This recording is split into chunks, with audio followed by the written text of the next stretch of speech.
So, upon practicing the stop motion, I found a couple little weird quirks with these programs that we're going to have to resolve. So, when you have each of your stop motion files, you should have saved them in order and as Illustrator files. So, you should have files that say something like animation 1, animation 2, animation 3. So, what you're going to have to do is you're going to have to open up each Illustrator file, go to File, you're going to go down to document color mode and you're going to change this to RGB. Without changing it to RGB, Adobe After Effects will not accept the file. So it does change up the colors just a little bit, but not enough to really make a huge difference. So RGB is used for photography, where CMYK is used for like vector and graphics. But because we're changing this to a JPEG, in order to import it as a stop motion into After Effects, we have to go document color mode and change it to RGB. So hopefully it doesn't affect the colors too much. Then you're going to go and you're going to export as. You are going to make sure that it's named with the sequence number. So bubbles 2 or animation 2. You're going to have animation 1, animation 2, animation 3, so on and so forth. Choose JPEG. Click this use artboards button. You have to do that each time so it only grabs what's on your page. And then you're going to export. Now here I always drag it to the highest quality and make sure it's at 300 pixels per square inch because we're taking a vector image and changing it to pixels again.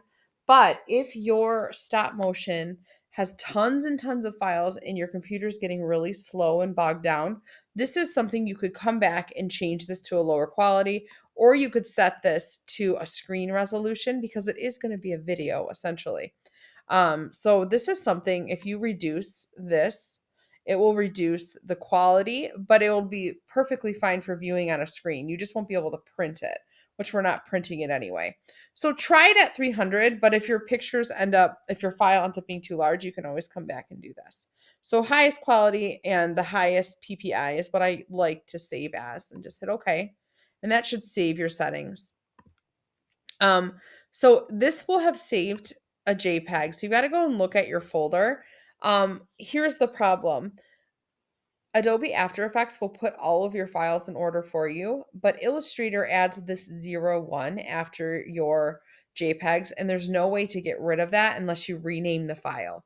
So after you save each file, you're going to have to go into your folder, right click on it, or you can go to rename right here if you right click, or you can just like click and not double click because it opens it up, but just kind of click and hold, and then you can rename it there. So what I need you to do is take off the extension at the end. So the 01. So this is just bubbles 2. Okay. So you'll have to do that. Get rid of that 01. Mine is not wanting to let me do that only because I already have a bubbles 2 in here. So it's not liking me to take that off. So if I got rid of this bubbles 2, it would be fine. So if I double click or just click and hold, I can just hit backspace. So I'll have to do that for each one. So every one of my files should have a name and then a sequence number after it. Get rid of that 01.